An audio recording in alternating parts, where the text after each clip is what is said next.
Matapos maging hipag ko ang aking nobya. Kinuha ko ang 200 bilyong yaman ng amang mapagpabor. Umalis ako sa Jingbei, ang lugar ng aking dalamhati. At nagpost ako sa social media. Tumakas ang nobya ko kasama ang kuya ko. Ako, ang young master, ay single at pwedeng ligawan. Ang kasamang larawan ay isang replikang larawan na ginastos ko ng mahigit 100,000.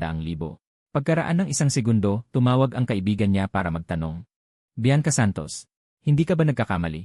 Napakagwapo ni Franco Reyes. Kahit sinong babae na makakita ay may in love. Kahit ako ay hindi makapagpigil. Nangahas ka pang hayaan siyang magkaroon ng panahong walang relasyon. Nang malaman ang balita ng aking pag-alis.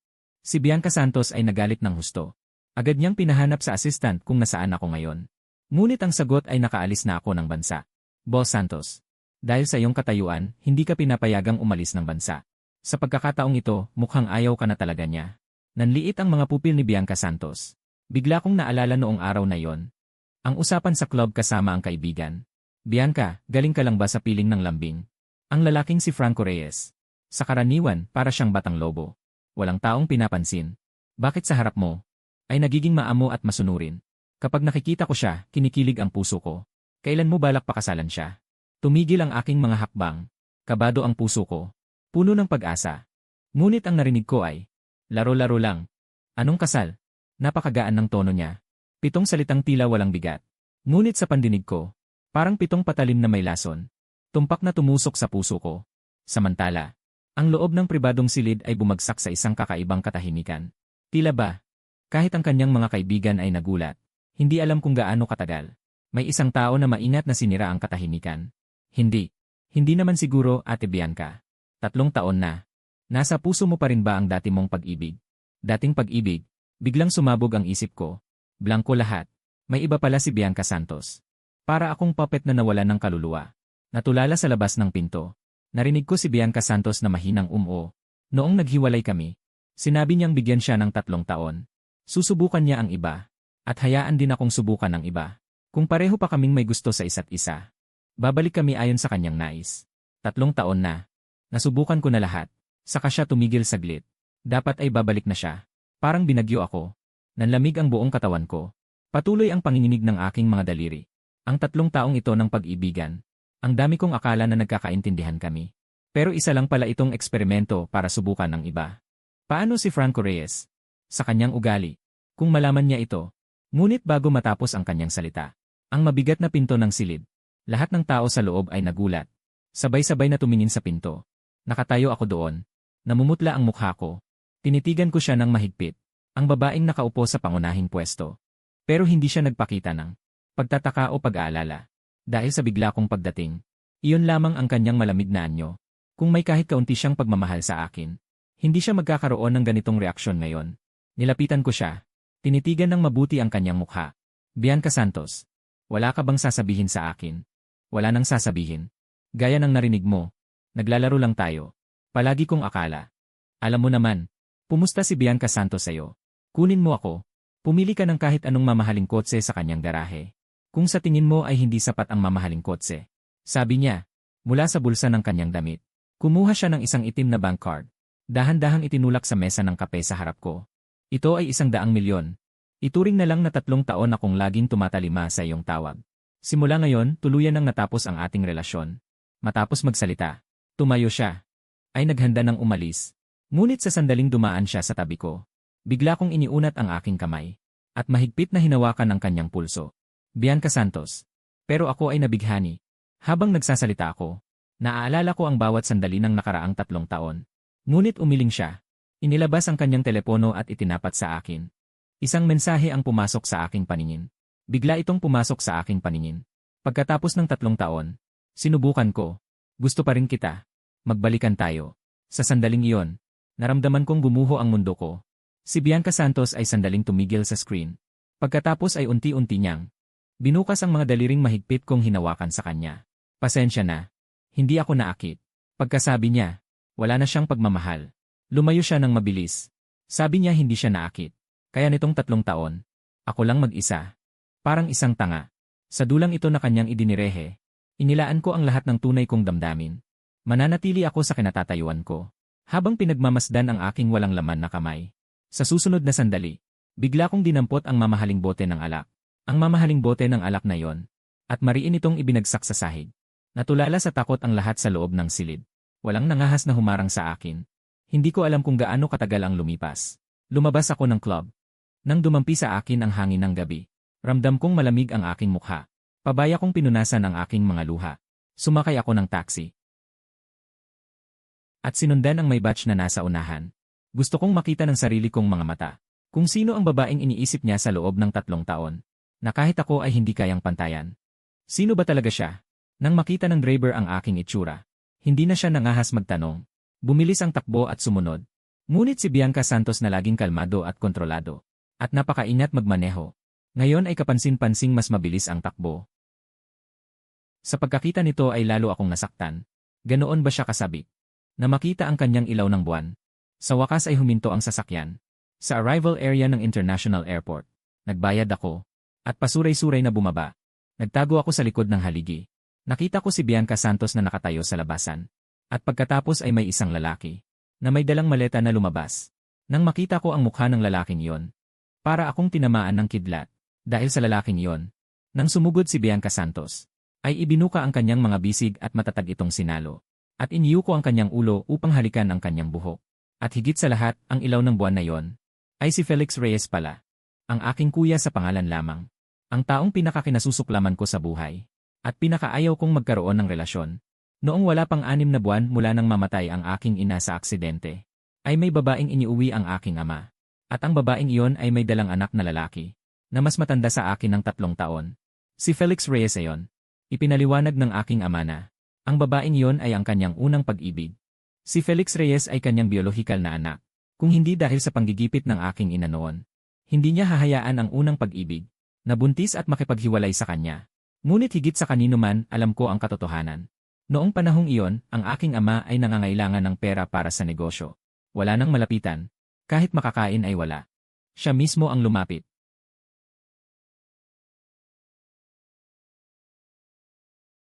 At sa isang aksidente sa sasakyan. Upang iligtas siya, inialay ang kanyang buhay. At ano ang nangyari? Bago pa man lumamig ang bangkay ng aking ina, ang aking ama ay agad. Ginamit ang dote at mana ng aking ina bilang bigay kaya. Buong karangyaan, pinakasalan ang tinaguriang unang pag-ibig.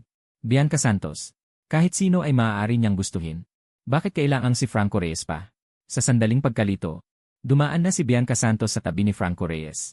Patungo sa parking lot. Para akong nasa ulirat. Sumakay muli ng taxi. Patuloy na sumunod sa kanila. Dahil malapit ang pagsubaybay. Tumingin ako sa bintana ng sasakyan. Malinaw kong nakita sa kotse sa unahan. Lumingon si Bianca Santos. At mayamang may kausap kay Franco Reyes. Inabot pa niya ang kamay. At natural na inayos. Ang mga hibla ng buhok sa may tainga ni Franco Reyes. Ang ganitong pag-aalaga. Sa loob ng 3 taon naming pagsasama. Ay hindi ko man lang naranasan. Nang nakatitig ako ng matindi sa unahan. At lumabo na ang aking paningin sa luha. Biglang nagbago ang sitwasyon sa kanto. Isang nakakabinging ingay ng preno. At sunod-sunod na mga banggaan. Ang sinakyang taxi ko. Ay biglang sumalpok sa kotse sa unahan. Sa katinamaan. Nang mariing kotse sa likuran. Dumating ang malakas na puwersa ng pagkabangga. Naramdaman ko na lang na ang aking noo. Ay mariing tumama sa sandalan ng upuan sa harap. Isang matinding sakit. Biglang bumuhos ang tomato juice. Pumalya ang aking paningin. Sa gitna ng gulo at hiyawan. Sa pamamagitan ng nabasag na bintana ng sasakyan. Nakita ko ang pamilyar na sasakyan sa harap. Bumukas ang pinto ng may batch. Unang bumaba si Bianca Santos. Mabilis na umikot sa passenger seat. Maingat na hinila si Franco Reyes. Mula sa loob, inalalayan siya ni Bianca Santos. Sinusuri ang kanyang mga sugat. Nakasimangot ang kanyang noo. Puno ng pag-aalala. Sa wakas, inalalayan niya si Franco Reyes. At tumalikod upang umalis sa lugar ng aksidente. Ngunit sa sandaling pagtalikod, nakita niya ako, na nakulong sa likurang upuan ng deformed na taxi. Nagkatinginan kami.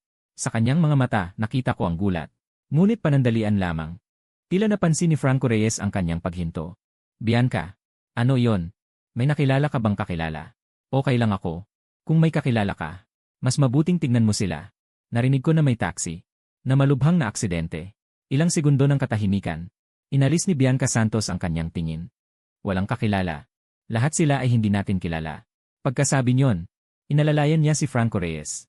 At umalis nang hindi lumilingon. Mula sa magulong lugar ng aksidente. Nang magising muli, nasa ospital ako. Inaayos ng nurse ang sa likod ng aking kamay. Nang makita akong gising, pinaalalahanan niya ako. Ginoong Reyes, Gising na kayo sa wakas. Malubha ang inyong mga sugat. Kailangan kayong maospital para sa obserbasyon. Kailangan din naming kontakin ang inyong pamilya. Bayaran mo ang gastusin sa medisina. Ngunit walang laman ang aking mga mata. Walang kahit anong reaksyon. Muling inulit ng nurse. Ginoong Reyes. Sa sandaling iyon, tumulog ang isang pamilyar na boses. Binayaran ko na ang bayad sa gamot. Bigla akong napalingon. Nakita ko si Bianca Santos na nakatayo sa pintuan ng silid may sakit. Nang makita ito ng nurse, mainat itong umalis sa silid. Pumasok si Bianca Santos. Tiningnan ang sugat na ginamot sa noo ko. Pagkatapos ay inabot ang kamay. Para bang gusto hawakan ang noo ko. Iniwas ko ang ulo. Abala kang araw palagi, President Santos. Bakit pa dito mag-alaga ng isang taong wala namang importansya sa iyo? Natigil ang kilos ni Bianca Santos. Kung hindi ako dumating, may darating pa ba para sa iyo? Sabi niya yon. Tama nga naman. Sino pa ba ang meron ako? Maagang pumanaw ang ina. Walang pakialam ang ama. Mapagkunwari ang madrasta. Ang bahay na yon ay hindi na ang aking tahanan. Sa 3 taon na ito, siya si Bianca Santos, ay paulit-ulit na lumitaw sa mga oras na kailangan ko siya, na nagpasanay sa akin na umasa, na nagparamdam sa akin na natagpuan ko ang isang kanlungan. Ngunit ngayon, ang mismong nagtulak sa akin pabalik sa kailaliman, ay siya rin. Kahit walang dumating, hindi mo na kailangan pakialamanan. Ikaw ang nagsabi niyan. Tapos na tayo. President Santos, hindi ako ganoon kasira. Sabi mo hindi mo ako gusto. Ako'y walang hiyang nagpapakababa sa'yo. Lumanghap ako ng malalim. Sinisikap na mapanatili ang huling bahid ng pagmamalaki. Hindi mo ba talaga iniisip na ang sinabi kong nagustuhan kita dati ay totoo? Sinabi ko lang iyon ng walang seryoso. Laro-laro lang para sa lahat. At saka, Bianca Santos, napaka-plastic mo. Tinitigan ako ni Bianca Santos na parang galit na galit. Ngunit ang kanyang mga mata ay mamula-mula. Kunot ang noo. Maghahanda siyang magsabi ng isang bagay. Subalit sa sandaling iyon ay isang nurse, ang nagmamadaling pumasok. Miss Santos, tapos na ang pagsusuri ni Ginoong Franco Reyes. Hinahanap kanya palagi. Nang marinig ito, agad akong parang pusang natapakan ang buntot. Sapat na. Umalis ka na at puntahan ang iyong puting liwanag ng buwan. Hindi kita kailangan dito. Tahimik akong tiningnan ni Bianca Santos ng ilang segundo. Sa wakas ay nagsalita siya. Hindi dahil sa ibang dahilan kung bakit ako sumama sa iyo. Kaibigan ka ni Lorenzo Santos. Inatasan niya akong alagaan ka. Hanggang sa sandaling ito, sa wakas ay napatawa na ako. Kahit na ang ngiting ito ay sumasabay sa sugat. Ngunit ang sakit ay hindi kasing ng 1,000 bahagi ng puso. Bianca Santos, magpahinga ka. Hindi naman ako ganoon ka self-absorbed. Sa sandaling iyon, bahagyang nayanig ang dibdib ni Bianca Santos. Ito ang unang beses na nakita niya akong umiiyak. Bahagyang bumuka ang kanyang bibig. Tila may sasabihin. Ngunit sa huli ay wala siyang sinabi. Tumalikod siya at sumunod sa nurse palabas ng silid. Sa pagkakita sa kanyang desididong pagtalikod, sa wakas ay hindi ko na kayanang tumayo. At bumagsak ako sa higaan ng ospital. Akala ko'y iiyak ako ng matagal. Ngunit kakaiba. Mabilis na natuyo ang aking mga luha. Sa mga sumunod na araw, mag-isa ako sa ospital. Ako ang nag-aalaga sa aking sarili. Kapag nagpapalit ng benda ay napapangiwi ako dahil sa sakit. Kapag kumakain ay wala akong lasa. Minsan, maririnig ko ang mga nurse na nagbubulungan sa pasilyo, na sinasabi kung gaano kaswerte ang Ginoong Reyes, na nasa E-ward sa tabi. Kung gaano kaalaga si Binibining Santos. Siya mismo ang nagpapakain at nagpapainom. Nagbabantay sa gabi at inaalagaan. Minsan, napadaan ako sa ward na yon. Mula sa bahagyang nakabukas na pinto, nakita ko si Bianca Santos na nakaupo sa tabi ng kama. Nagbabalat ng mansanas. Ang tagpong iyon, ay tila isang pako na tumusok sa aking mga mata. Masakit na halos mawalan ako ng malay. Ngunit hindi ako umiyak. Ang pinakamagandang katangian ko, si Franco Reyes, ay kaya kong magmahal at kaya ring bumitaw. Pagkatapos kong lumabas ng ospital, ang unang bagay na ginawa ko, ay kumuha ng visa. Sa lungsod na ito, wala na akong kahit isang saglit pang gugustuhing manatili. Pagkuha ko ng visa, umuwi ako. Pagpasok ko pa lang ng bahay, nakasalubong ko agad ang aking madrasta na may perpektong ayos. Nang makita ako, nagsimula siyang magsermon na parang nakagawian. Franco Reyes, akala mo ba hindi ka nauwi? Hindi ko man lang siya tiningnan. Diretso kong hinablot ang isang mataas na asul na seramikong plorera sa may pasilyo. At mariin itong ibinagsak sa sahig. Isang malakas na putok. Nagkalat ang mga piraso. Napasigaw si Lina Reyes sa takot. At umatras ng 2 hakbang. Sino ka ba para mangaral sa akin? Isang babaeng sumisira ng pamilya ng iba. Karapat-dapat ka bang turuan ako? Lina Reyes, tandaan mo. Hanggat ako, si Franco Reyes, ay narito pa sa bahay na ito. Hinding-hindi ka magkakaroon ng karapatang tumingin ng mataas. Matalas ang aking dila. Pinairap ko si Lina Reyes hanggang sa pumutla siya. At manginig ang buong katawan. Franco Reyes, ano na namang kabaliwan ito? Sa pagdating mo pa lang ay nagdulot ka na ng gulo. Maaari ka bang maging masinop? Tiningnan ko ang aking ama, na parang pinoprotektahan ang babaeng iyon. Napangiti ako ng malamig. Ako ang nagdulot ng gulo. Mabuti. Basta't ibigay mo sa akin ang mana ng maaga. Aalis na ako ng bansa. Hindi na ako babalik para guluhin kayo. Nanlaki ang mga mata ni Manuel Reyes. Pagkatapos ay pilit siyang umiti ng peking pag-aalala. Kalokohan. Umalis ng bansa. Ano ang gagawin mo doon? Manatili ka rito. Dito ka lang sa bahay. Tayo ay isang pamilya. Para akong nakarinig ng pinakamalaking biro.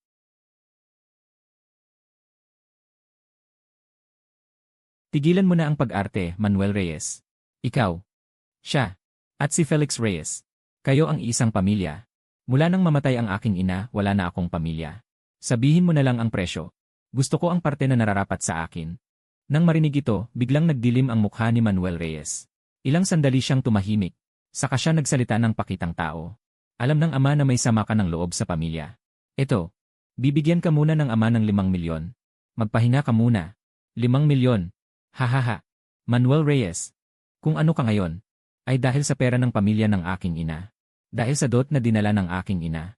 Maging ang buhay mo, ay ipinagpalit ng aking ina sa kanyang sariling buhay. Ngayon, gamit ang pera ng aking ina. Binubuhay mo ang babaeng ito at ang anak sa labas. Tumutuloy ka sa bahay na binili ng aking ina. At 5 milyon lang ang ibibigay mo sa iyong sariling anak. Nasaan ang hiya mo? Nagpamalas ng sakit si Manuel Reyes. At galit na nahihiya. Magkano ba talaga ang gusto mo? Sabihin mo na lang. Handa na ako. Kumuha ng isang dokumento mula sa bulsa. Malamig na bumulalas ng serye ng mga numero at pangalan ng shares. Baliw ka. Imposible talaga. Gusto mong ubusin ang buong Reyes Corporation. Pwede rin namang hindi pumayag. Bumili ako ng bomba sa labas ng villa. O pumayag ka na magbigay ng pera. Pirmahan itong kasunduan. O mamatay tayong dalawa ngayon dito. Pumili ka. Franco Reyes. Baliw ka talaga. Baliw ako. Si Manuel Reyes ay namutla. Mabilis ang paghinga. Titig na titig sa akin. Parang sinusuri kung totoo ang sinasabi ko. Sa huli ang takot sa kamatayan. Ay nanalo sa lahat. Pwede na ba ngayon? At mabilis na alisin ang bomba. Wala kang dapat ikabahala. Walang bomba. Niloko lang kita. Kasi, ganyan mo rin niloko ang nanay ko para pakasalan ka. Hindi ba? Noon lang na-realize ni Manuel Reyes na niloko siya. Galit na halos himatayin. Itinuro ako ng matagal. Pero walang masabi. Nasa kamay ko na ang gusto ko. Siyempre tamad na akong tumingin sa kanya. Nang pumihit ako para umakyat. Ang kapatid mo. Ngayon ay may dalang kasintahan pa uwi para kumain. Kahit anong kalokohan ang ginawa mo dati, wala akong pakialam. Ngayon, kailangan mong tapusin ng maayos ang pagkain na ito. Ang kasintahan niya ay si Bianca Santos. Ano ang posisyon ng pamilya Bai sa Beijing? Alam mo, hindi natin kayang masaktan. Itigil mo ang iyong pagiging rebelde. Huwag kang magdulot ng gulo sa akin. Bigla akong huminto sa pag-akyat sa hagdan. Ang aking likuran ay biglang nanigas. Bianca Santos. Siya ngayong araw ay darating bilang kasintahan ni Felix Reyes upang bumisita sa aming bahay. Bago ako makapag-isip, sa susunod na segundo bumukas ang pinto. Hawak ni Felix Reyes ang kamay ni Bianca Santos. At pumasok na nakangiti. Tatay. Nanay. Umuwi na ako. Ang ama ni Felix Reyes at ang kanyang madrasta nakakapasok lang ay agad na nagbago ng mukha sa isang masigasig at masayang ngiti. At sinalubong sila. Tinatanong si Felix Reyes kung kumusta. At napakarespeto kay Bianca Santos, na may pagmamalasakit na parang sumusuyo. Tanging si Bianca Santos lamang. Nang dumapo ang kanyang tingin sa akin, ay lantarang kumunot ang noo.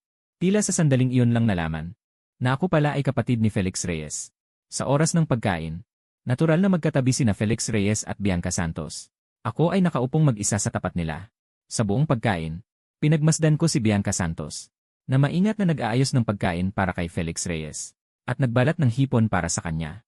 Si Lina Reyes na nanonood sa tagpong ito, ay namumukadkad ang kanyang mukha sa saya.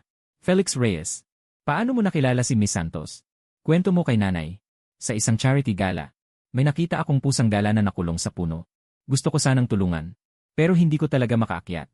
Si Bianca ang tumulong sa akin. Pagkatapos, hiningi niya ang aking contact details. Habang nagsasalita siya, may bahid pa ng pagiging inosente, at ang kanyang mukha na hindi maitago ang hiya. Nang makita ito, hindi ko napigilan ang pagtawa ng may pang-uyam. Si Felix Reyes mula pagkabata ay ayaw sa mga hayop. Noong bata pa siya, pinatay pa niya ang isang pusa ng may pagmamalupit. Paano naman ako magkukusa na iligtas ang pusa? Masayang kumakain at nag-uusap ang 4 na miyembro ng pamilya. Wala akong gana na makisama sa kanila. Upang magpanggap na isang masayang pamilya. Kaya diretsyo akong tumayo at pumunta sa hardin. Ngunit hindi nagtagal. Sumunod din si Franco Reyes. Franco Reyes, mag-isa kang nagpapahangin dito. Sa totoo lang, alam ko kung bakit ka ganyan. Sinabi na sa akin ng lahat sa circle. Ang 3 taon na pagitan mo at ni Bianca. Nakaharap ako sa kanya. Medyo nanigas ang katawan ko. Pero hindi ako lumingon. Sa totoo lang, noong una ko itong malaman, medyo nag-alala ako. Dahil ang aking kapatid ay may alindog na umaakit sa lahat. Sino ba ang hindi maaakit? Nakakalungkot. Sayang lang ang mukha mong ito. Ang nanay mo ay hindi kayang pantayan ang nanay ko. At ikaw, hindi mo rin ako kayang pantayan. Ang 3 taon na ito, ay ang limos na ibinigay ko lang sa'yo. Ngayon bumalik na ang tunay na may-ari. Ikaw na peking kopya ay dapat nang umalis. Dahan-dahan akong lumingon. Hindi galit o lungkot ang nasa aking mga mata gaya ng inaasahan ni Felix Reyes. Tanging pagkutya lamang. Tula at limos. Felix Reyes, matagal ka na bang nasa ibang bansa? Nakalimutan mo na kung ano ka. Isang anak sa labas na pumasok sa pamilya.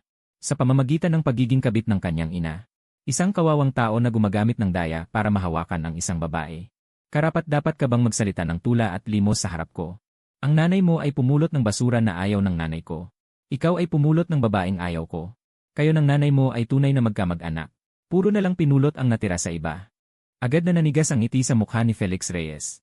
Pumutla at naging asul ang kanyang mukha. Akala mo ba panalo ka? Iyan ay ang natira ko, Franco Reyes. Ang babaeng ayaw ko na. Ay pinulot mo. At nagmamalaki ka pa namang ipinakikita kung saan-saan. Pagkasabi ko, tumalikod na ako at aalis na sana. Ngunit sa sandaling iyon ng pagtalikod ko, biglang sumigaw si Felix Reyes sa aking likuran. Diretsyo ang pagkakabangga ng kanyang noo sa gilid ng batong bangko sa hardin. Agad na sumambulat ang katas ng kamatis. Felix Reyes. Halos kasabay noon. Si Bianca Santos, Manuel Reyes, at si Lina Reyes ay nagmamadaling lumabas mula sa sala. Nakahandusay sa lupa si Felix Reyes. Hawak-hawak ang kanyang noong dumudugo. Itay, inay, wala siyang kasalanan. Huwag niyo siyang sisihin. Ako mismo ang hindi nakatayo ng matatag. Agad na sumugod si Lina Reyes at niyakap ang kanyang anak. Felix Reyes. Bakit ang tanga mo naman? Ganyan na ang ginawa niya sa'yo. Pinagtatanggol mo pa siya. Si Manuel Reyes ay namumutla sa galit. Itinuturo ako. Puno ng put. Franco Reyes. Ano na naman ang ginawa mo sa iyong kuya? Tumayo lamang ako sa aking kinatatayuan. Malamig na pinagmamasdan ang mainat na planong paratang. Ang aking paningin ay dumaan muna sa galit na galit kong ama. Sa peking madrasta. At sa wakas ay tumigil kay Bianca Santos. Nakita ko siyang nakayuko sa tabi ni Felix Reyes. Mainat na sinusuri ang kanyang sugat. Pagkatapos ay itinaas ang kanyang ulo. At ako'y tinitigan ng may pagkapuot. Mabuti. Ang babaeng ito ay walang kahihiyan. Tama rin naman. Si Felix Reyes pala ang nasa kanyang puso. Bakit naman siya maniniwala sa akin? Nag-isip ako sandali.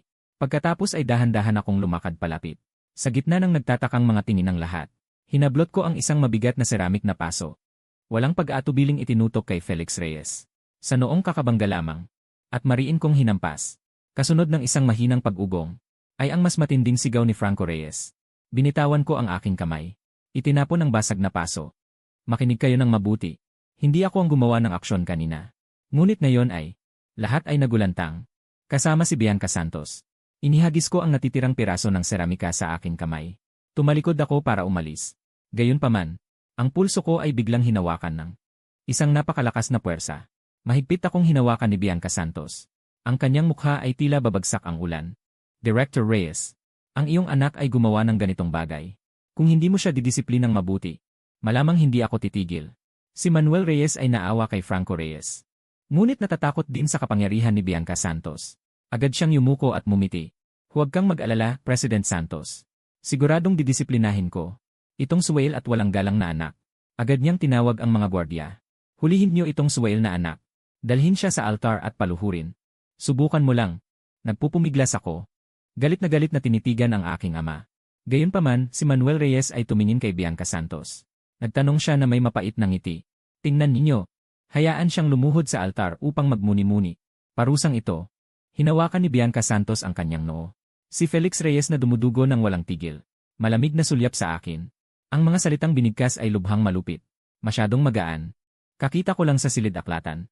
Isang latigo na nakabitin. Hindi yon dekorasyon, tama ba? Pagkatapos sabihin yon, Inalalayan niya si Felix Reyes. At umalis nang hindi lumingon. Para akong tinamaan ng kidlat. Hindi makapaniwalang tumingin sa kanyang papalayong likod. Ipinahiwatig niya kay Manuel Reyes. Nahampasin ako ng latigo. Agad na naunawaan ni Manuel Reyes. At sinabi sa mga bodyguard. Narinig ba ninyo? Bigyan mo muna ako ng 30 beses na palo. Pagkatapos, kalag ka rin sa silid ng mga ninuno at patirapain. Kung wala ang pahintulot ko, huwag kang tatayo. Nagpumiglas ako ng todo. Ngunit mahigpit akong pinigilan ng mga bantay. Marami sila at malakas. Hindi pa rin ako sapat na kalmado. Kahit sinasabi kong wala akong pakialam. Ang totoo ay labis akong nagmamalasakit. Kung hindi sana nagawa ni Franco Reyes. Napukawin ang galit ko sa ilang salita. Puwersa akong kinaladkad sa silid sa gilid. Nang muli akong magkamalay, natagpuan ko ang aking sarili na nakahiga. Sa sarili kong kama sa aking silid. Mas masakit ang buong katawan ko para nang dinurog. Si Aling Zhang, ang katulong, ay lihim na naglalagay ng gamot sa akin. Habang pinapahid ang luha, mahinang payo niya. Binata, makiusap na lang kayo sa inyong ama. Bakit kailangan nyo pang magdusa ng ganito? Mahina akong umiling. Makiusap. Ang makiusap sa pamilyang ito ay mauubos lang hanggang buto. Tumigil ako sandali. Napangiti ako ng masakit, mas masahol pa sa iyak. Isa lang namang palo ito. Si Franco Reyes ay nasugatan ko rin sa ulo. Hindi ako lugi. Kaya ko itong tiisin. Pagkasabi ko, muli kong inabot mula sa ilalim ng unan ang isang bank card at ipinilit ito sa kamay ni Aling Zhang. Kunin mo ito. Nagulat si Aling Zhang nang makita ito. Agad siyang tumanggi. Binata, paano ko matatanggap ang pera ninyo? Kunin mo. Ito ay inihanda ko na noon pa. Aalis ako papuntang ibang bansa. At malamang hindi na ako babalik. Ikaw ang matandang kasambahay na dala ng aking ina mula sa kanyang tahanan. Ngayon dito, hindi ka rin nila pakikitunguhan ng mabuti. Ang perang ito ay sapat na para maginhawa ang iyong pagtanda. Makinig ka sa akin. Magbitiw at umalis dito. Tiningnan ni Mama Zhang ang manipis na card sa kanyang kamay. At tumingin sa kama na puno ng galos. Ngunit naaalala pa rin siya. Hindi na napigilan. Puno ng luha ang kanyang mga mata. Bigla siyang luluhod ng may lagapak. Agad ko siyang pinigilan. Aling Zhang, medyo gusto kong uminom. Kaya mong magluto ng sabaw ng buto ng baboy.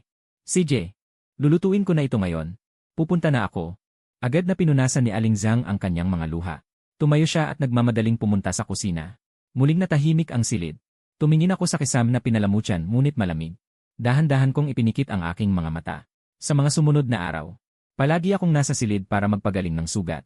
Tiniis ko ang matinding sakit. Unti-unti kong inayos ang lahat ng aking mga bagahe. At pati na rin ang lahat ng ibinigay sa akin ni Bianca Santos. Inilabas ko lahat at inayos. Hindi niya ako mahal. Ngunit siya ay bukas palad. Kapag pinagsama-sama ang mga bagay na ito, ang halaga ay halos 100 milyon na. Sa una gusto ko lang itapon. Ngunit sa pag-isip muli, tumawag siya sa may-ari ng madalas niyang puntahang high-end club. Nabalitaan niya na may charity auction ang club. Sinabi ko na marami rin akong ipapauwi. Mabilis siyang sumagot. Sabi may event ngayong gabi. Pumunta na daw ako. Pagsapit ng hapon, dinala ko ang mga malalaking kahon sa club. Pagkatapos ibigay ang mga gamit sa auction officer. Tumalikod na ako. Ngunit sa di inaasahang pagkakataon ay nakita ko sina Bianca Santos at Felix Reyes na dumarating sa mamahaling sasakyan. Mahigpit na nakadikit si Bianca Santos kay Felix Reyes. Nang makita ako ni Felix Reyes, may kislap ng pagmamalaki at paghamon sa kanyang mga mata. Hindi sinasadyang pinisil ko ang aking kamay. Ngunit mabilis din itong binitawan. May mahalaga akong gagawin ngayon. Hindi kailangang sayangin ang emosyon para sa kanila. Katatapos ko lang umupo, biglang dumilim ang ilaw. Umakyat ang host sa entablado. Masayang inanunsyo na bago magsimula ang auction. May 3 minutong halikang bahagi. Mangyaring magsaya ang mga magkasintahan. Ang spotlight ay random na tumawid sa madilim na bulwagan. Nagbibigay liwanag sa mga magkapares na naghahalikan. Nakita ko mismo sa hindi kalayuan. Nakangiting niyakap ni Bianca Santos ang leeg ni Franco Reyes. Tumungo si Franco Reyes at tumingin sa kanya. Pagkatapos, yumuko. Hinalikan siya. Ngunit bago pa man sumakit ang puso ko. Sa susunod na segundo, isang mabigat na bakal na lampara sa dekorasyon sa itaas ay kumalas at biglang bumagsak diretsyo kay Franco Reyes. Napakabilis ng reaksyon ni Bianca Santos. Biglang itinulak si Franco Reyes. Ngunit ang gilid ng lampara ay humiwa sa likod ng ulo ni Franco Reyes. Nakita ito nagbago ang kulay ng kanyang mukha. Agad na hinila si Franco Reyes. Nagmamadaling tumakbo patungo sa paradahan. Dinala sa ospital. At ako naman ay natamaan ng isa pang lampara. Sumakit halos mawalan ng malay. Dinala rin ako ng mabait na tao sa ospital. Ang aksidenteng ito ay biglang dumating. At bigla ring nawala. Kami lang ang ilang tao na naaksidente. Katatapos ko lang humiga sa bahay. At ngayon ay papasok na naman ako sa ospital para humiga. Gayunpaman hindi pa ako matagal na inilagay sa silid ospital. Pumasok si Bianca Santos. Ang kanyang mukha ay nakakatakot na madilim. Ang tingin sa akin ay para akong lalamunin ng buhay. Franco Reyes. Sinuri ko ang tiye. Ikaw ang sumuhol sa staff ng club. Sinadyang niluwagan ang lampara. Gusto mong patayin si Franco Reyes sa pamamagitan ng pagbagsak. Tama ba? Baliw ka ba, Bianca Santos? Maliban sa iyo, sino pa ang may ganoong kalaking galit kay Franco Reyes? Franco Reyes. Maliit lang ang tingin ko sa'yo. Wala, talagang wala. Bianca Santos, wala kang karapatan na siraan ako. Paninirang puri. Mukhang kailangan kitang turuan ng leksyon. Hindi ka magsasabi ng totoo. Sabay kuha ng cellphone. Tumawag. Pangalawang anak ng pamilyang Reyes, si Franco Reyes. Sospetsado sa sadyang pananakit. Magpadala ng tao. Ikulong siya ng ilang araw para matauhan. Pumikit ako ng mariin. Puno ng hindi paniniwala. Hindi ako makapaniwala. Gagamitin niya ang kanyang koneksyon. Ano kaya ang saysay ng pagkabugbog sa akin? Di nagtagal. May mga nakasuot ng unipormeng pumasok sa silid ospital. Hindi pinansin ang pagpigil ng doktor at ang aking sugat. Puwersa akong dinala. Sa mga sumunod na araw. Para sa akin. Parang impyerno sa lupa. Doon. Tiniis ko ang lahat ng hirap. Parang may espesyal na utos ang mga kasama ko sa kwarto. Binubuli ako sa lahat ng paraan. Suntok at sipa. Makalipas ang ilang araw. Nang palayain ako. Halos hindi na ako makilala. Puno ng sugat ang katawan. Halos walang buhay. Ang nagtulak sa akin na gumapang palabas ng impyerno ay ang mensaheng natanggap ko sa cellphone. Naaprubahan na ang visa ko. Sumakay ako ng taxi pa uwi sa villa. Handa nang kunin ang mga gamit at magtungo sa airport. Pero pagpasok ko pa lang, nakita ko ang matalik kong kaibigan na si Lorenzo Santos na nagmula sa paglalakbay sa mundo at nagmamadaling bumalik nang malaman ang lahat. Nang makita ako ni Lorenzo Santos na ganito, puno ng pagkakonsyensya, paulit-ulit na humihingi ng tawad. Franco Reyes, pasensya na. Kasalanan ko ang lahat. Noong una, ayaw ko talaga sa dating nobyo ng pinsan ko. Sadyang pinapunta kita para guluhin siya. Hindi ko inaasahan na mangyayari ito. Hindi ko alam na ang kanyang puting buwan ay si Felix Reyes. Kung alam ko, kahit mamatay ako hindi kita hahayaang pumunta. Hindi kita sinisisi. Lumipas na ang lahat. Pinakawalan ko na ito. Balak kong mag-abroad. Marahil hindi na ako babalik. Napatulala si Lorenzo Santos. Sinubukan siyang pigilan ni Lorenzo Santos. Franco Reyes, huwag kang umalis. Manatili ka sa bansa. Protektahan kita. Kung may pagkain ako, may bahagi ka. Hindi na. Wala nang karapat-dapat alalahanin dito. Bago umalis, tumingin ako sa huling pagkakataon. Ang bahay na ito na nagtataglay ng lahat kong alaala noong bata. Ngayon ay dinala ng aking ama ang kanyang kabit. At ang anak sa labas na pumasok sa bahay.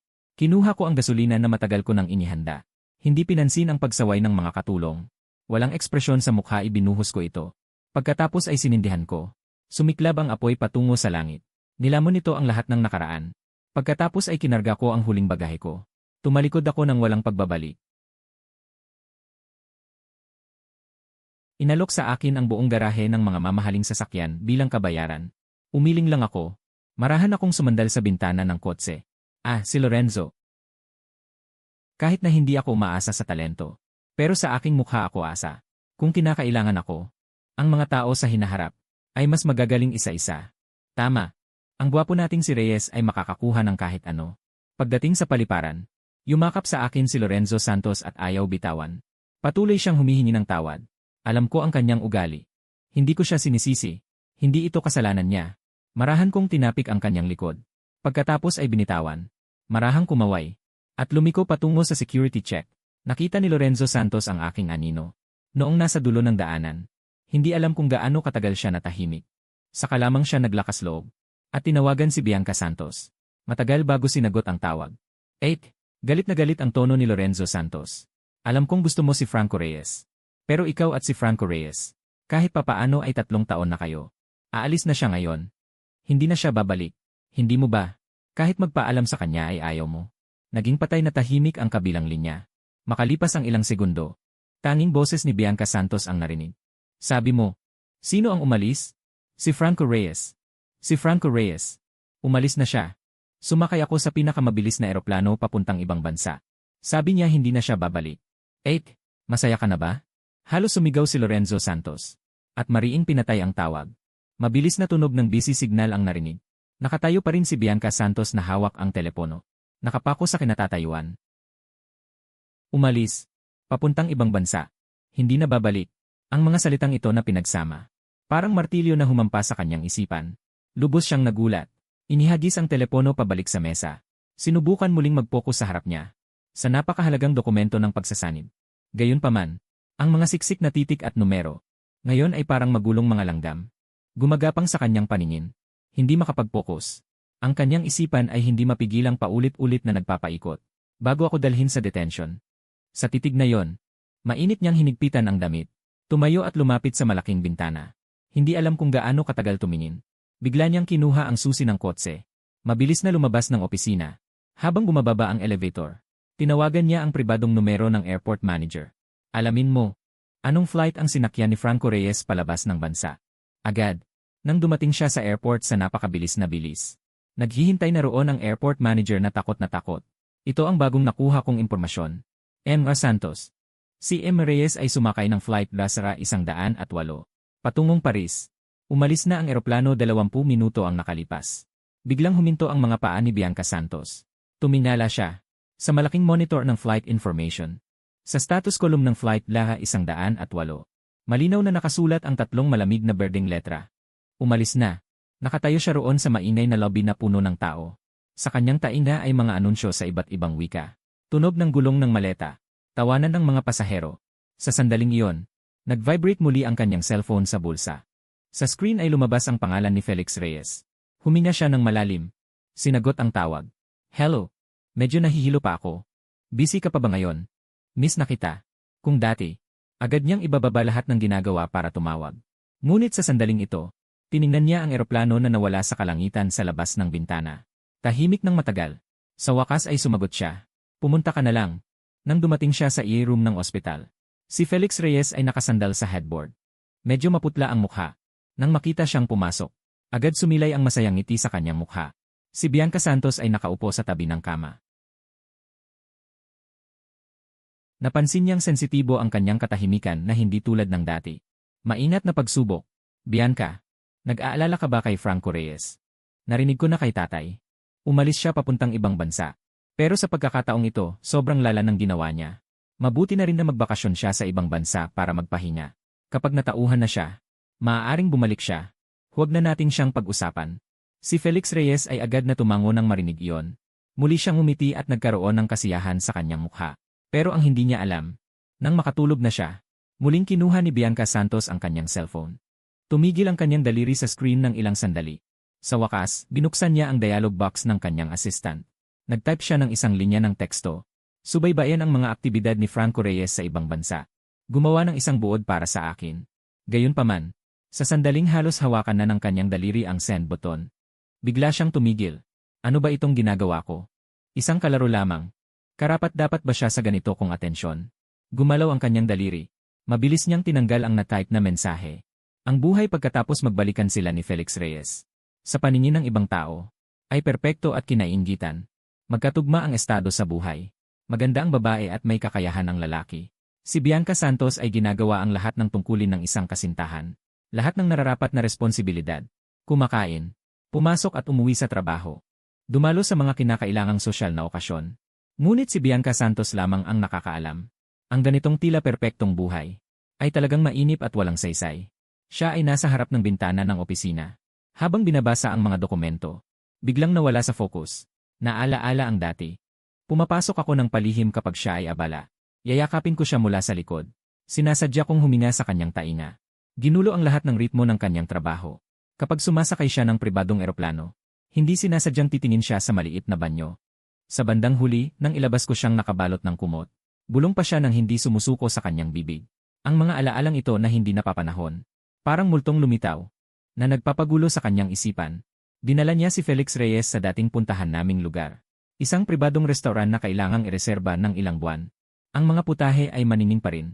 Ang kapaligiran ay elegante pa rin. Tahimik na kumakain si Bianca Santos. Ngunit biglang naalala na palagi akong sumusulpot kapag hindi siya nakatingin. At mabilis na inaagaw sa kanyang plato ang gusto niyang pagkain. Hindi maanghang. Sa huli, palagi akong umiinom sa kanyang baso ng alak upang maibsan ang anghang. At saka may pagmamalaking sasabihin, ang sayo ay sa akin. Ang pagkain na yon ay laging magulo. Ngunit puno ng sigla. Samantalang ang pagkain ngayon, tahimik na tanging ang tunog ng mga kubyertos ang naririnig. Napakabigat na halos hindi siya makahinga. Sa gabi, Nakasanayan niyang matulog sa loob ng kama. Sa pagitan ng pagtulog at pagkagising, ang kanyang braso ay otomatikong sumusubok na yakapin ang tabi. Ang nadama ay mainit na katawan. Mali. Mali ang temperatura ng katawan. Walang iyong masigla at nagniningas na pakiramdam. Mali ang amoy.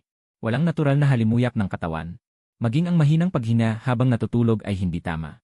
Sobrang likot ko matulog. Hindi sinasadyang agawin ang kumot. Para akong munting hayop na naghahanap ng init.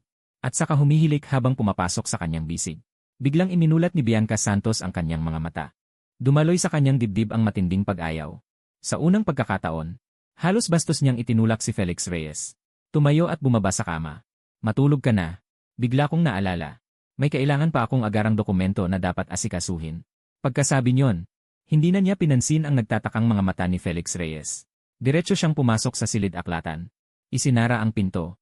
Kailangan niya ng pag-iisa. Kailangan niyang huminahon. Kailangan niyang paalisin sa isipan ang larawang iyon na lalong lumilinaw. Makalipas ang isang linggo, isang mahalagang piging para sa negosyo. Dumalo sina Bianca Santos at Franco Reyes. Inakala ng lahat na sila ay perpektong magkapareha. Ngunit para kay Bianca Santos, sobrang nakakabagot ang okasyon. Sa gitna ng piging, isang binata ang hindi nagustuhan si Franco Reyes. Sinadya siyang asarin. Si Franco Reyes ay lilingon lamang kay Bianca Santos. Kung dati ito, inakala ni Bianca Santos na hindi sapat ang kanyang angkan. Kaya't kailangan niyang magpanggap. Ngunit sa sandaling ito, bigla niyang naalala ako. Kung ako ang nasa ganitong sitwasyon, malamang ay ibabalik ko ang alak sa aking baso at inumin ito. Saka sasabihin ng walang pakialam na pasensya. Nadulas ang kamay. Ang malakas na pagkakaibang ito ay nagpasindak sa kanya. Sa sandaling ito, isang anak ng mayamang pamilya na may alitan sa pamilya Bay at laging masama ang dila ay lumapit upang mag-alay ng inumin. Narinig kong naghiwalay kayo ni Franco Reyes. Naglakbay siya sa ibang bansa para magsaya. Nakakaawa naman. Gusto ko talagang tikman yan. Ngunit bago pa man matapos ang kanyang mga salita, walang babalang sinampal ni Bianca Santos. Nang napakalakas ang mukha ng kausap, nabigla ang kaharap, sumigaw sa sakit. Diretso siyang natumba sa lupa.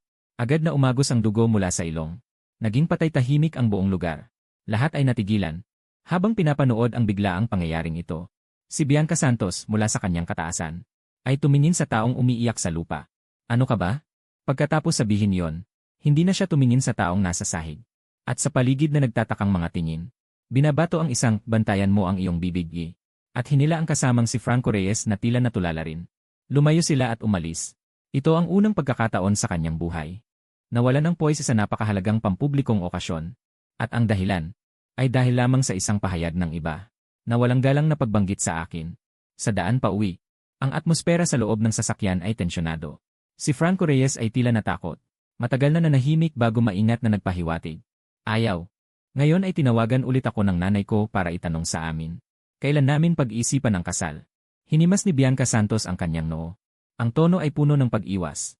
Kamakailan ang kumpanya ay may ilang mga cross-border merger acquisition na nasa critical na yugto. Abala sa trabaho. Sa susunod na lang, hating gabi, si Bianca Santos ay nag-iisa sa kanyang pag-aaralan. Binuksan niya ang isang naka-encrypt na album sa kanyang telepono. Ang laman ay isang maikling video lamang. Isang pagtitipon ng mga kaibigan mga 10 taon na ang nakalipas. May nang-asar na kantahan ako. Hindi ko matanggihan ang pagpipilit, kaya tumalon ako sa entablado. Inagaw ang mikropono.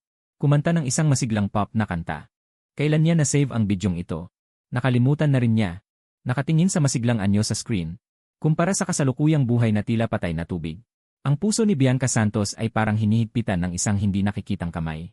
Mahigpit na pinisil. Isang nakakasakal na sakit ang dumating. Abala siya kaya pinatay ang video. Ibinaliktad ang cellphone sa mesa. Matinding pagtaas-baba ng dibdib. Lumipas ang panahon. Makalipas ang 3 taon. Paliparang pandaigdig ng kabisera. Si Bianca Santos, dahil sa isang mahalagang proyektong transnasyonal na kooperasyon, bumalik mula sa opisyal na paglalakbay. Si Franco Reyes ay sumama bilang nobyo. Tahimik ang biyahe. Dumaan sila sa UE Corridor. Iniwasan ang ingay ng mga ordinaryong pasahero. Gayunpaman, pagkalabas lang ng koridor, ang nakakabinging ingay sa labas ay dumiretso sa kanila. Nakita nila ang napakaraming tao sa arrival hall. Hindi mabilang na mga batang lalaki at babae. May hawak na kumikislap ng mga karatula, mga bulaklak at poster. Sa kanilang mga bibig masigasig. Sabay-sabay na sumisigaw ng isang pangalan. Franco Reyes, Franco Reyes, Franco Reyes. Napakalakas ng tunog na halos mapunit ang bubong ng airport.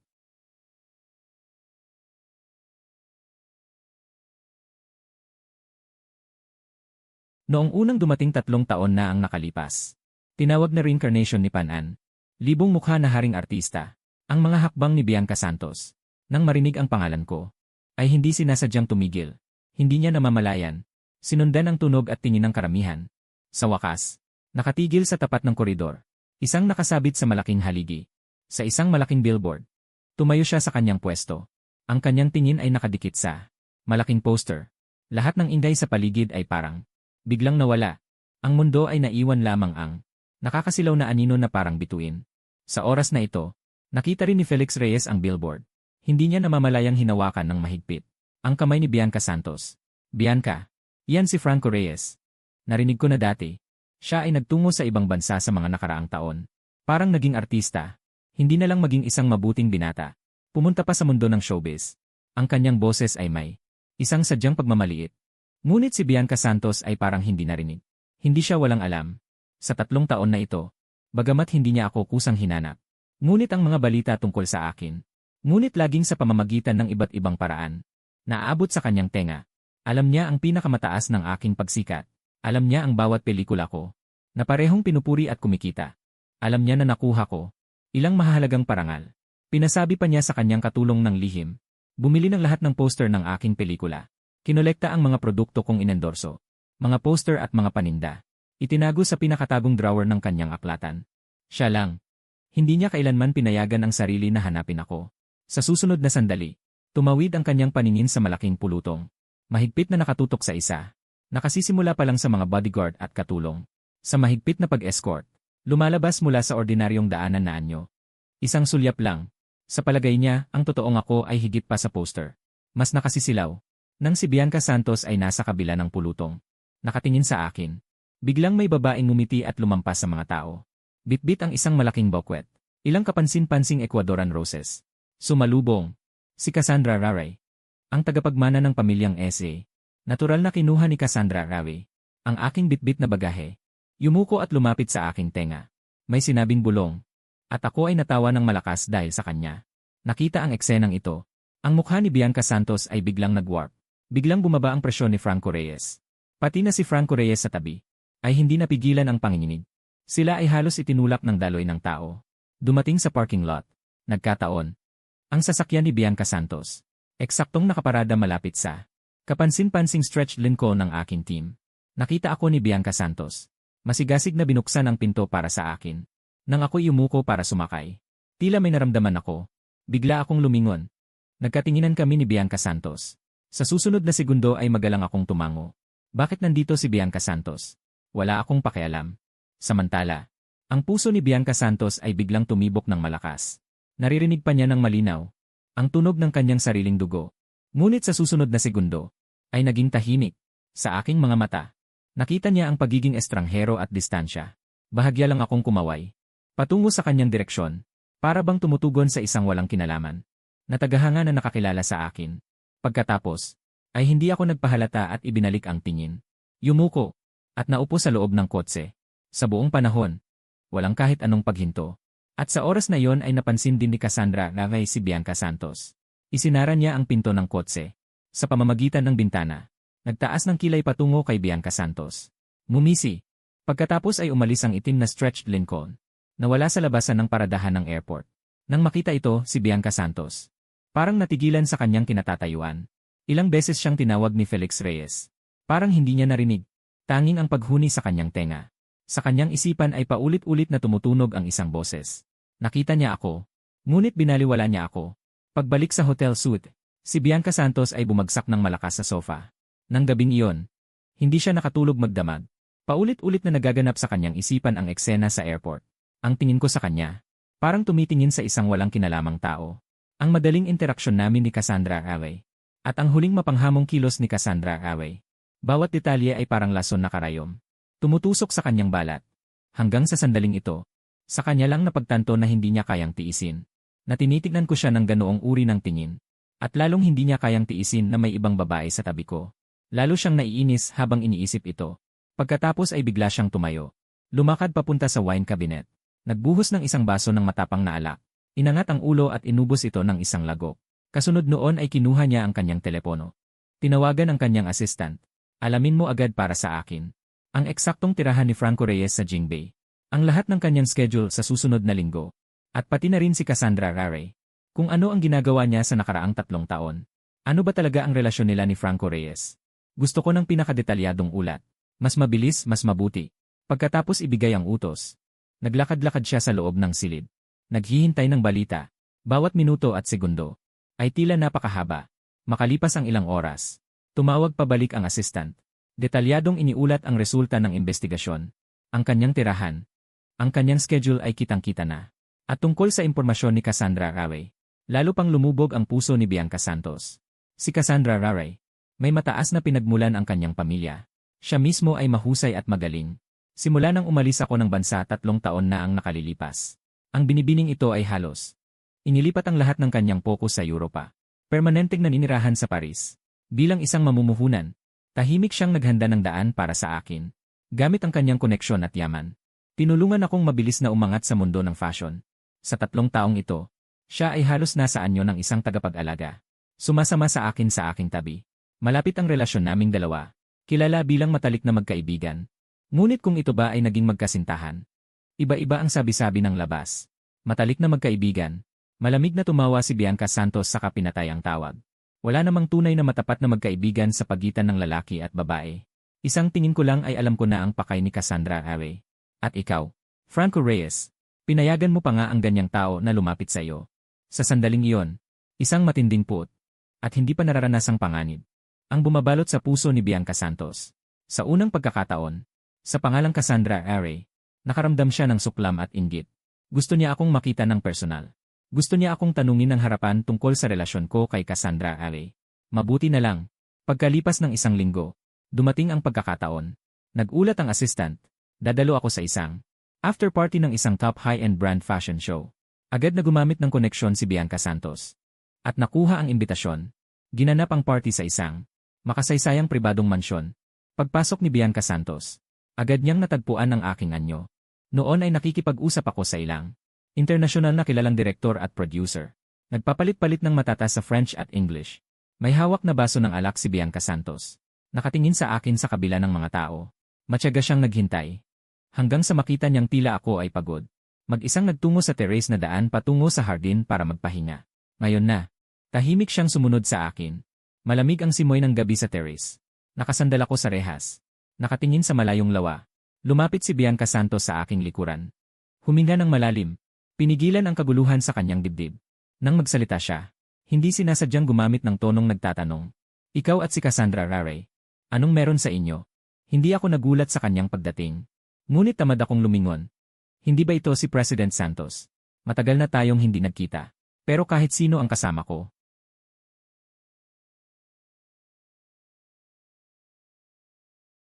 3 taon nang wala si Franco Reyes. Nawala na ang iyong pangunahing paningin at paghuhusga. Sino ba si Cassandra Rare? Hindi mo alam. Mas malandi pa siya kaysa sa akin. Ano ang kaya niyang ibigay sa'yo? Pagkatapos lumingon ako. Tinitigan ko si Bianca Santos ng may pagmamataas. Boss Santos, mukhang wala kang karapatang manghusga ng iba. Sabi mo si Cassandra Rare ay malandi. Nagkataon. Dati rin ako. Kilalang palikero sa Beijing. Magkasundo kami. Bukod pa riyan, hindi itinatanggi ni Cassandra FV ang kanyang gusto sa akin. At iginagalang ang lahat ng aking desisyon at kagustuhan. Hindi tulad ng iba. Maliwanag na sa puso niya sa simula hanggang wakas ay may ibang tao. Ngunit ginagamit pa rin ang dahilan ng pagsubok. Sinayang ang 3 taon ng kabataan ng iba. Bianca Santos, sa tingin mo, sino ang mas masahol? Ang mga salitang ito, parang isang malakas na sampal. Mahigpit na sinampal sa mukha ni Bianca Santos. Biglang naging masama ang kanyang itsura. Bumuka ang bibig. Ngunit natagpuan ang sarili na walang masabi. Sa sandaling iyon, isang boses ang pumagitna. Sabi ko bakit hindi mahanap ang tao. Ayon pala ay naabala ng taong walang kinalaman. Lumapit si Bianca Santos na may mahahabang hakbang. Inilahad ang kamay ng napaka-natural. Hinawakan ang braso ko. President Santos, matagal na hindi nagkita. Ano? Anong pinag-uusapan niyo ng boyfriend ko? Sa pagtingin sa kapaligiran, mukhang hindi gaanong kaaya-aya. Nang marinig ang salitang boyfriend, umiling si Bianca Santos sa pagtataka. Siya at si Kong Zhao biglang tumingin sa akin. Nakatitig ng mariin sa akin. Naghihintay na aking itanggi. Kahit isang pagkunot lamang ng noo. Gayunpaman, bahagya lamang akong lumilingon. Sumandal kay Cassandra Rare. Tinanggap ang kanyang sinabi. Kahit isang sulyap, ay hindi na ibinigay kay Bianca Santos. Malungkot na paalam. Ang reaksyon ni Bianca Santos ay lubusang nakita. Hindi napigilang tumawa. Narinig ko na si President Santos at ang aming Franco Reyes ay may ilang nakaraang ugnayan. Ngunit iyon ay mga bagay na nakaraan na. Si Franco Reyes ngayon ay nasa akin, na inalagaan ng mabuti. Hindi na kailangan pang alalahanin ni President Santos. Siya ay tumigil sandali. Ang kanyang mga mata ay may sadyang dumaan. Sa likuran ni Bianca Santos. Sa direksyong walang tao. Ah, tama. Paano si Ginoong Franco Reyes? Hindi mo siya isinama para magsaya. Kaya ang paglabas mo ngayon ay gustong mandaya. Si Ginoong Franco Reyes ay talagang kaawa-awa. Pagkatapos sabihin, hindi na niya binigyan si Bianca Santos ng anumang pagkakataong magsalita. Hinila ako palayo. Si Bianca Santos ay natigilan sa kinalalagyan. Nakatingin lamang sa amin. Na magkasamang umaalis. Ang kanyang kamay na nakabitin sa tagiliran ay mahigpit na nakakuyom. Ito ang unang pagkakataon na nalasahan niya kung ano ang lasang sakit na tumutusok sa puso. Pagbalik mula sa party, ang paligid ni Bianca Santos ay may mga aliping nasa ilalim ng panlililang. Si Franco Reyes ay sensitibong nakaramdam ng kanyang kakaibang pag-ugali. Naging mas maingat pa siya. Nag-aalala at nagtatanong. Sinusubukang pakalmahin ang kanyang pagkabalisa. Ngayong gabing ito, may hawak siyang baso ng mainit na gatas.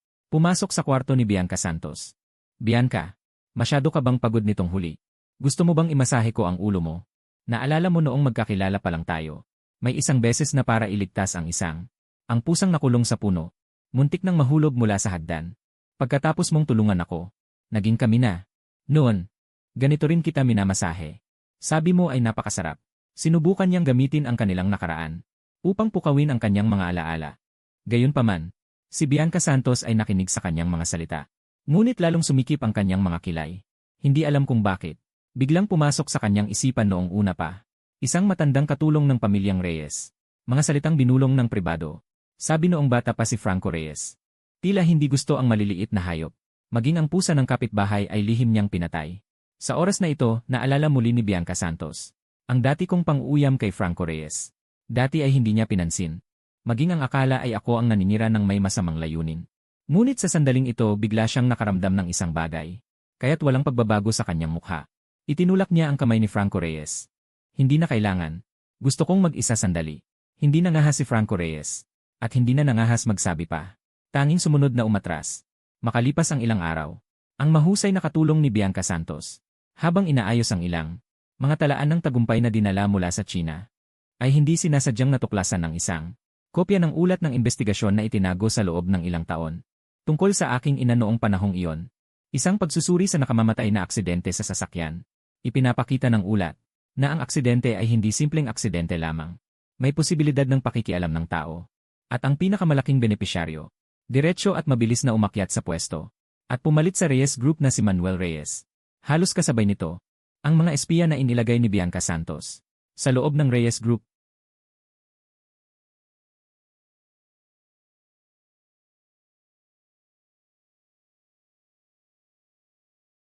Ay lubos na nakilahok dito. Ngayon ay lubog sa utang ang Reyes Group. Malapit nang mabangkarote. Ang mas ikinagulat ni Bianca Santos ay ang sumunod na lihim na recording na ipinadala ng espiya. Sa recording ay ang usapang telefoniko ni Felix Reyes at ng isang tinatawag niyang kaibigan. Noong mga panahong iyon, sadyang nahulog ako mula sa sirasirang hagdan. Nagkunwaring nagliligtas ng pusa. Para lang mapansin ako ni Bianca Santos. Ang mga babaeng tulad niya ay ganito lang ang laro. Ang insidente sa hardin ay ako rin ang nag-ayos. Alam kong malapit nang lumabas si Bianca Santos. Kaya tinyempuhan ko ang oras at sadyang sumalpok. At ang ilaw na post sa club ay inutusan ko ring lumuwag. Hindi ko inaasahang gasgas lang ang nangyari. Pero pareho lang ang epekto. Si Franco Reyes, sino ba siya? Para makipag-agawan sa akin. Si Bianca Santos, mula simula hanggang dulo, ako lang ang nasa puso niya. Isang maliit na pakana ko at naniwala siya. At ipinakulong pa si Franco Reyes. Ilang araw siyang nakakulong. Hanggang sa sandaling ito, saka lang natuklasan ni Bianca Santos ang katotohanan. At ang itinuturing niyang puting buwan, mula simula hanggang wakas, ay isang maingat na pinlano na panloloko. At ang mga pananakit niya sa akin, ay pawang nakabatay sa mga kasinungalingang ito. Para siyang isang lubos na hangal, na nilalaro ng mag-inang ito. Nautal-utal si Bianca Santos. Lumuhod at umupo sa sahig. Maputla ang mukha na parang papel. Agad niyang pinatawag si Felix Reyes sa kanyang silid. Nang ihagis ni Bianca Santos ang mga matibay na ebidensya, Sa harapan ni Felix Reyes. Noong una, sinubukan pa ni Felix Reyes na magdahilan. Ngunit sa harap ng tiyak na ebidensya, at ang mapang-aping katangian ni Bianca Santos. Sa wakas, tuluyang gumuho ang kanyang depensa sa isip. Napaupo siya ng mahina sa sahig. Inamin niya ang lahat. Bianca Santos. Ako ay dahil sa kanya.